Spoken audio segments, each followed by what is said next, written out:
Welcome back to another Infinite Flight tutorial. In this video, you'll plug in with me on Kathmandu Approach, and I'll show you how to handle the GPS approach as ATC. November 316 Whiskey Alpha is just tuned in and is requesting the GPS approach to runway 2 at Kathmandu. I tap ATC on the flight progress strip, select the prompted Expect Approach option, GPS, runway 02 along with the continuous filed option that allows November 316 Whiskey Alpha to continue following their flight plan point to point while also descending at their discretion via the filed star. We've told them to expect the GPS approach, but what is it?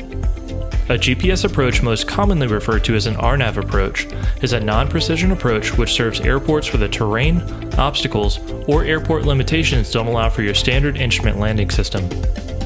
Aircraft flying a GPS approach will navigate from one waypoint to the next, meeting published altitude restrictions down to a minimum point, at which time they proceed visually.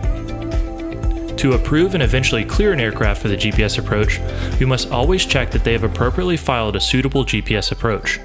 To check, we tap the aircraft icon, select Show Information, and locate the approach line to ensure a filed approach beginning with R or H to the runway in use has been filed into their flight plan. A review of their flight plan can be done prior to an aircraft tuning into your frequency, or quickly upon requesting the GPS approach, much like I'm doing now with Papa Echo November Charlie India Lima, which we'll later refer to as P-ENCIL. Victor India Charlie 08 is in trail of November 316 Whiskey Alpha and has also requested the GPS approach runway 2. Because I used the response previously, I can now use the Quick Command tab on the left side of the menu to instruct them to continue as filed expecting the GPS runway 2. I've also noticed that Victor India Charlie 08 has a nearly 40-knot overtake on November 316 Whiskey Alpha. The drag and vector tool can be a fantastic aid in determining spacing to ensure you always have at least 3 miles of lateral separation.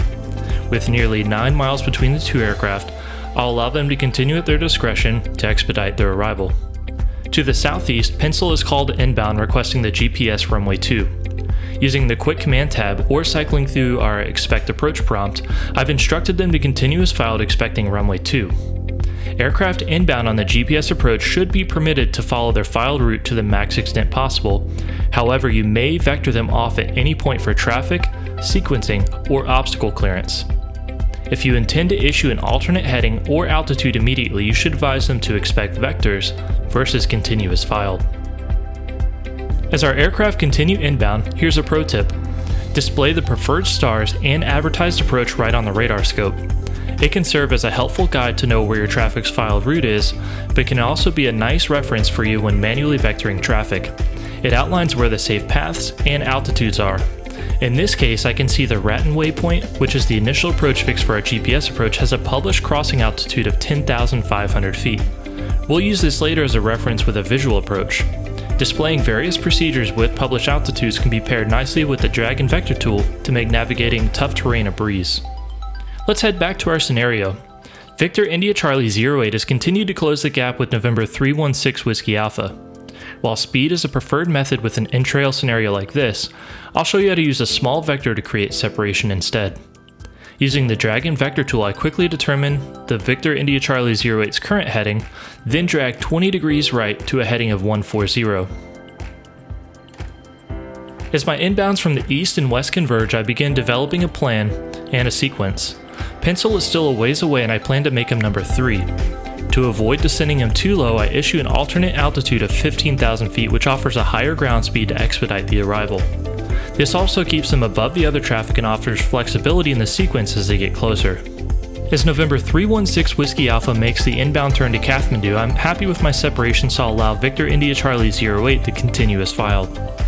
To help make this easier for the pilot, I will first turn him direct to the Raton waypoint before issuing a clearance to continue as filed. The continue as filed instruction can be found under the vector instructions section of your ATC command menu.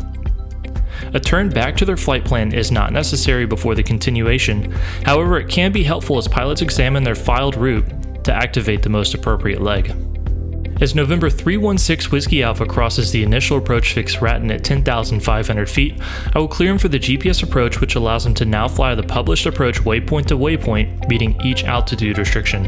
An intercept is not required for the approach clearance of a GPS approach. This will be flown by hand or using LNAV and VNAV. Remember, we've displayed the GPS runway 2 on our map, which allows us to monitor their approach and ensure they're fully established prior to issuing a frequency change to tower. Next, we turn our attention to P-ENCIL as I demonstrate how you may take an aircraft off the expected GPS approach based on the sequence or other factors. One of the easiest approaches to switch to is a visual approach. Before updating the newly expected approach, I will first vector P-ENCIL direct to the Raton waypoint and continue their descent to 13,000 feet, shortcutting their current route to fall in directly behind Victor India Charlie 08. With their course altered, we'll open our ATC menu and let them know to expect the visual approach for runway 2. Like we covered before, because I'll be providing a heading and altitude, I'll let them know to expect vectors versus continuing as previously filed. Let's jump ahead. November 316 Whiskey Alpha is fully established on the approach, so we'll go ahead and switch them to tower. Next, I see Victor India Charlie 08 has rejoined their filed route, crossed the initial approach fixed Raton, and established inbound. With that, we can open our ATC menu and clear them for the GPS approach runway 2. Our number 3 aircraft, P-ENCIL, is making their way inbound. While no longer on a published approach, it can be difficult to navigate the tricky terrain that surrounds Kathmandu. Remember that pro tip? This is where it comes in handy.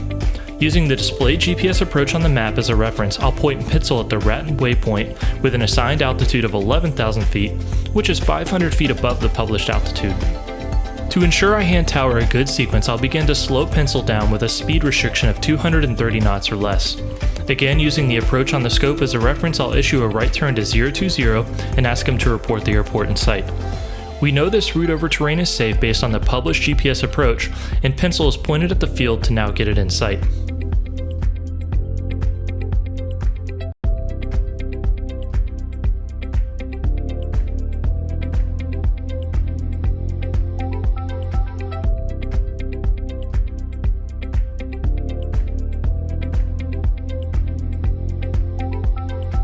As P-ENCIL continues inbound beyond Raton, I will use the Dragon Vector tool to continuously scan terrain and determine a safe altitude, stepping him down to 9,000 feet as he searches for the field. If an aircraft continues too far without the field in sight and terrain becomes a concern, you should issue a missed approach to try again. However, with the field in sight, we issue a visual approach clearance, frequency change, and our aircraft are safely inbound to Kathmandu. If you found this tutorial helpful, leave us a like, comment, and be sure you subscribe to the channel. Stay connected by following us on social media, and you can dive deeper into ATC on Infinite Flight by checking out our user guides linked in the description below. Thanks for watching, and I'll see you next time.